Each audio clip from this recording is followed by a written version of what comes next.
On va finir avec le gaz naturel. Alors après les frappes iraniennes et les frappes israéliennes sur les infrastructures du champ de South Pars, les marchés financiers étaient rentrés dans une logique dramatique dans laquelle, eh bien, ça y est, la guerre prenait un tournant énergétique. Donald Trump nous a rassurés plus ou moins en disant que en instaurant un moratoire de 5 jours concernant les frappes des cibles des infrastructures énergétiques iraniennes, le marché souffle, le gaz naturel notamment lui, ceci étant, il navigue toujours sur des zones assez élevées. Donc a priori, qu'est-ce qu'on anticipe, qu'est-ce qu'on joue là maintenant, James? On joue la poursuite de la guerre et auquel cas, eh bien une reprise de la flambée des cours, ou au contraire un apaisement? Alors, je vais vous répondre simplement. On garde très bien, on garde ça. En fait, ce qu'il faut savoir, c'est que suite à l'attaque, le CEO de Qatar Energy a dit que l'attaque iranienne avait anéanti, écoutez bien, 17% des capacités de production du GNL du Qatar, d'accord, pour une durée pouvant aller jusqu'à 5 ans. Ce qu'il faut savoir, c'est que le Qatar, c'est un très gros fournisseur de gaz. Il représente environ 20% des exploitations mondiales. C'est plus de 80% de ces volumes qui, justement, partent vers l'Asie, donc la Chine, etc., l'Inde, le Japon, la Corée du Sud, etc. Et le reste en Europe.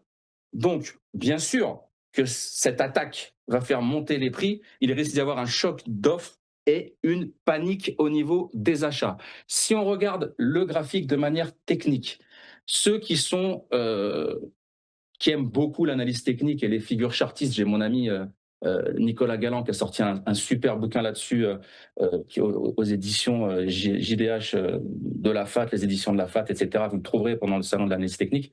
Donc on avait ici un beau biseau, bam, ça a payé, ici un double top, ça a payé, on passe, ça c'est fini, c'est derrière. Ce qui est mort, c'est mort. Depuis le début de l'année, on est à moins 29% sur le gaz. D'accord. Donc ça reste, comme je dis d'habitude, c'est les soldes. On a un potentiel shark, attention, on pourrait descendre beaucoup plus bas, hein, vraiment beaucoup, beaucoup plus bas. Faites attention. Ici, je serais plutôt, on a un butterfly potentiel, on pourrait monter, les targets, ça serait 3,52, 4,03, 4,56, 5,30, 5,31 et 6,50 si ça commence à paniquer. D'accord. À la baisse, le premier point, ça serait les 2,82 et les 2,37. Qu'est-ce que je fais dans ces cas-là en tant que trader professionnel ou pas professionnel? J'achète des calls. Donc, je trade, je travaille à la hausse. D'accord. Je vais chercher la première target, par exemple, les 3,50, ce niveau-là, ce point-là, ou les 3,48. Et ensuite, j'irai chercher, par exemple, les 4,03. Si vous préférez rentrer en cash sur les futurs, vous achetez et vous mettez un stop loss sous les bougies. Attention, je suis en weekly, sous la bougie weekly du 12 janvier, d'accord, avec le spread, ou sous la bougie du 4 novembre 2024, donc autour des 2,58. J'achète et je laisse courir. N'oubliez pas que la perte fait partie du métier et vous ne gagnerez pas à tous les coups. Je vous donne cette stratégie, vous la suivez ou pas. Trader comporte des risques, vous êtes responsable de vos trades. Ceci est de l'information et pas un conseil.